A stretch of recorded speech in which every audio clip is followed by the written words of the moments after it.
folks, so we're gonna be planting up these massive planters, and I have to tell you a little bit of a story, a little diversion for those of you who don't know. We went to Ithaca Reuse Center, which is a great place. We haven't done a video on them yet, but they are just basically a reuse center that people bring all their old stuff, maybe from estates or new stuff. Or new stuff, yeah. Contractors will bring old stuff. Yeah, contractors might bring some extra tiles that they didn't need, or maybe they took tiles out of the house and they took the time and effort in order to bring them to the reuse center. And we walked in one day and we found 3 beautiful planters. Look at these massive pots. Okay, I'm gonna have to help Sonder. Don't do this yourself. These are planters that are so huge. These would cost, we about found 3 of them. These would cost in the several $100s, at least $300, probably closer to $700.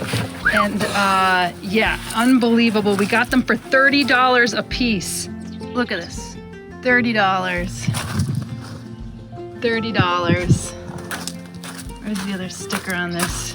$30. And I got some more pots as well. A couple more, like kind of like that one in the back. Unreal. Look at this. This is like past my knee. That's how high these are.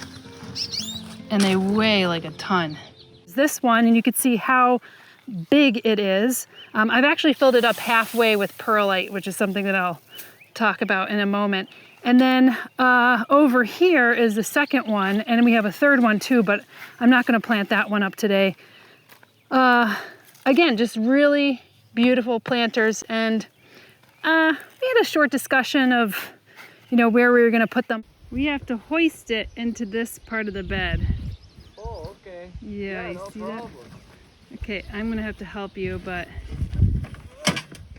I'm gonna leave them in these gardens for right now because I like the idea of this being a whole garden room for the meadow house.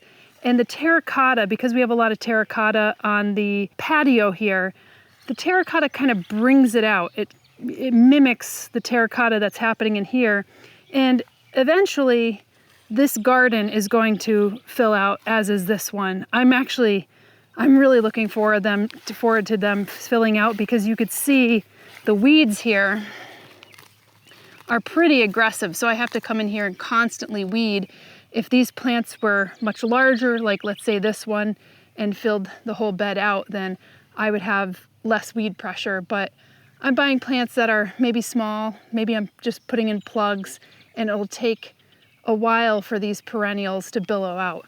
But in the meantime, I wanted to plant these up just to see how it would look. And this will probably not be the final plantings, even though I'm planting mostly perennials in here, because I have my heart set on getting a smoke bush, but trained as a standard tree coming out of here. And then that way it'll have some height in this garden, because this garden's really tall and I would like for it to be taller, but I won't be able to ever plant a tree in this bed because this is where our septic is, and this is probably where the leach field exists. So you could plant herbaceous perennials on a leach field, but you shouldn't be planting deeper rooted trees. So this is a way to get around it. However, I cannot find anybody who has a standard tree smoke bush at this time, so I don't want to, you know, plant anything that I feel is going to be permanent. But I figured I would fill it up with perlite on the bottom because I don't need that much space, and it's already a really heavy planter. So I'm just going to be adding potting mix to the top, so it'll be kind of like a false bottom. And I'm not saying that these roots won't go down all the way, because I am going to be planting this grass. Look at this, is a pennisetum. I think it's called ginger something or other. What is it called? Ginger love. Look how the light is hitting this grass. You know, and it's just because we're getting a sunset right now. This is the only time I wanted to work today, because like, what, I'm sweating like a beast. Today was so hot and muggy. So I was like, if we're gonna do this at all, it's gonna be towards the end of the day when the sun is going down. But that's kind of the essence of this garden. You could see just the backlighting on let's say this veronicastrum right here that you could see. This one is a cultivar by the name of Fascination. And look at how it's actually having like 3 horns here, which is pretty interesting. And you could see the verbascum and some of the grasses and the salvia that are out currently right now. It's just giving that beautiful backlit look. So instead of a smoke bush, this time around I'm gonna go for some pennisetum as like the... Are you stuck on an allium? You tried to hang my allium. So I'm just gonna use some Espoma Organic Potting mix. And this will start to increase the weight of it. And I was thinking, you know, should I mix this in with the perlite? But no, I'm gonna leave the perlite below, creating that false bottom.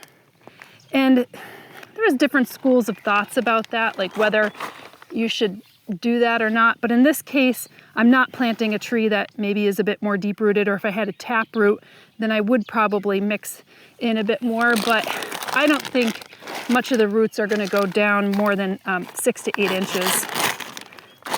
And these will still get height. In fact, I was debating whether I would go with a Muhlenbergia grass, and I'll show you what that looks like. There's a Muhlenbergia species that actually gets quite robust, like 5 feet wide, 5 feet tall. This is an example of one. You could see that backlit one in there. But the problem is the leaves are wispy, which are nice. They have a nice form. They have a better form, I'd say, later in the season. But they don't start to flower, you know, these inflorescences, they don't start to flower until like late August, September. Whereas this pennisetum, you could see, is starting to flower already. And they have really beautiful form through the fall and into the winter months. This will get like a golden hue, and the inflorescences will pretty much stay on. They'll get like little seed heads. And I just think it's like a lot of grasses are just attractive plants, you know, through the whole season. Oh, I just love the way that color picks up in the sun. So I went with the pennisetum instead. Let's just put some soil in.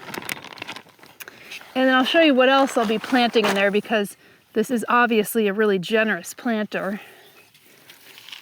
I went to get some plants at some of the nurseries and the stores around here. And July and August is kind of a wacky time to get plants, because I kind of feel like a lot of nurseries shut down. Even some of the ones online, they shut down for the heat of the summer. And you don't get a lot of interesting plants.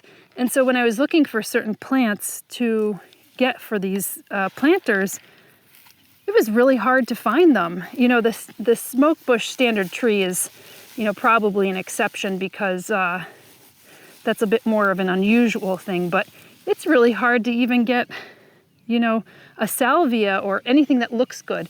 I mean, even if we go to the big box stores, I mean, everything is really picked through and it looks tired and sad. So I actually got most of these online.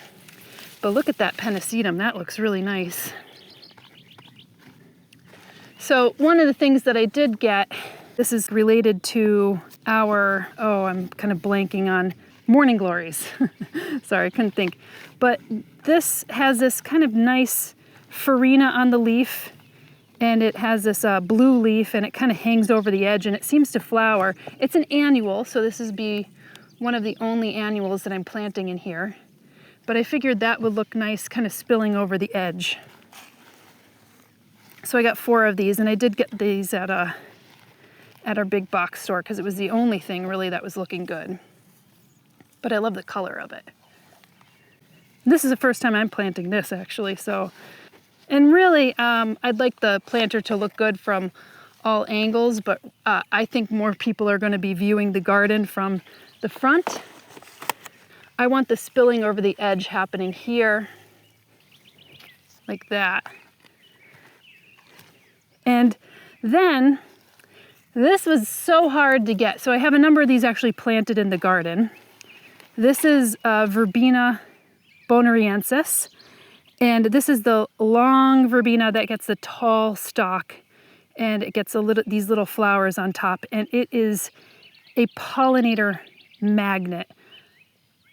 Really, I mean, most bees and especially butterflies absolutely love this one.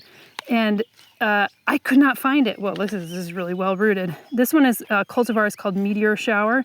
And you can see it looks like it gets a much more floriferous head. And then you could see that it's a pretty tall plant, so 2 to 3 feet. The species one will get, up to here on me. I figured these 4 could sit in the back, and it'll be reflective of what's already planted in this garden. Oh man, Sonder.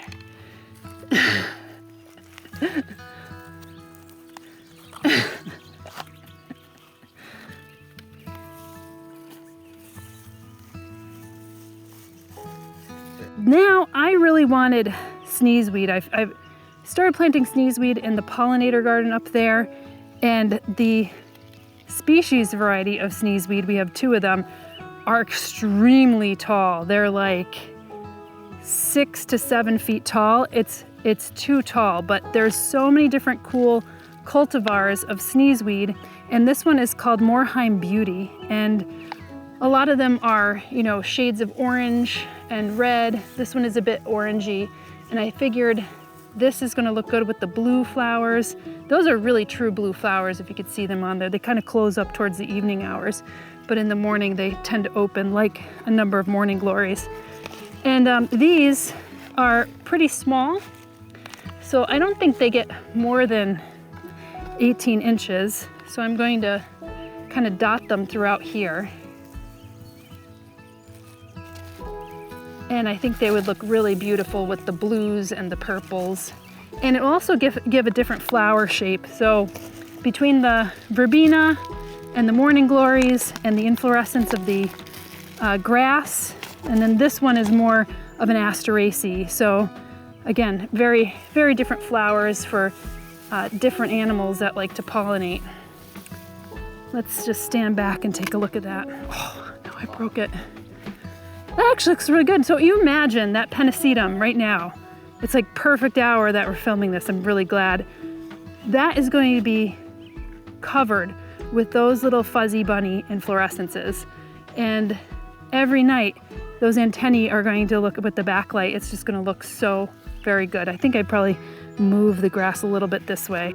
This kind of gives you an idea of what this looks like.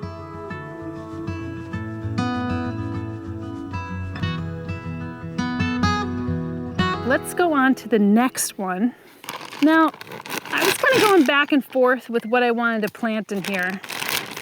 I got in this elderberry black lace because one of the things that we have is that beautiful birch that you could see in the light right there.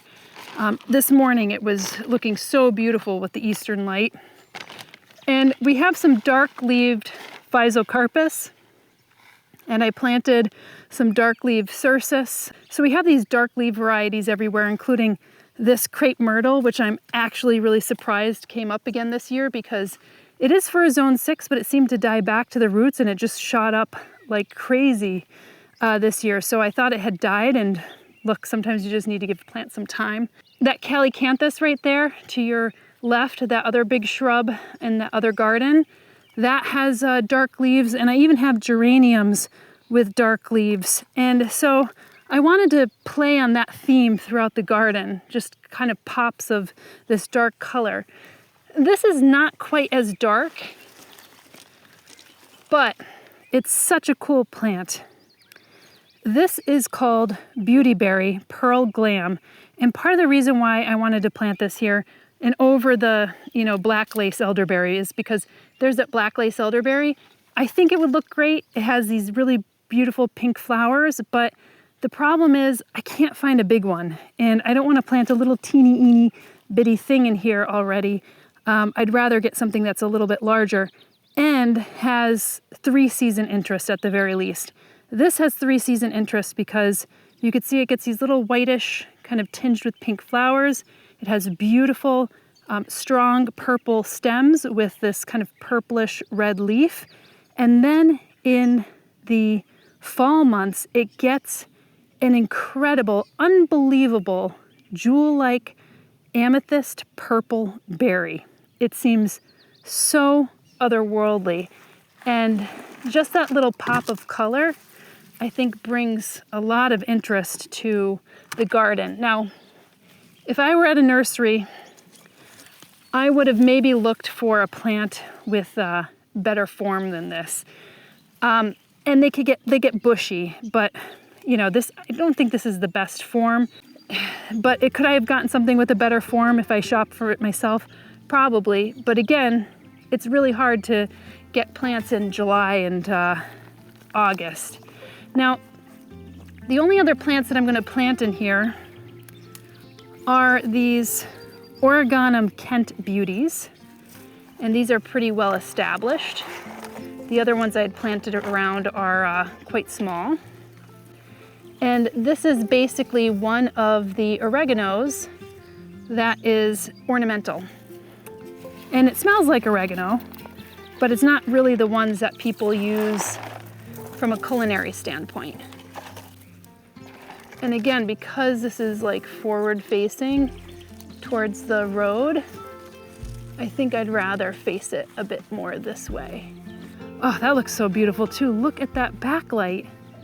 So I'm gonna leave it like this, but when I go next time to like a nursery or something, I might find some small little things that I could plug in there. That's the beauty of these, you know, you could change them throughout the season. But wow, that looks delightful. I almost wish I got like 2 more of those oreganos. There's still time in the summer to get them though. All right, so I'm gonna fill in the planters now.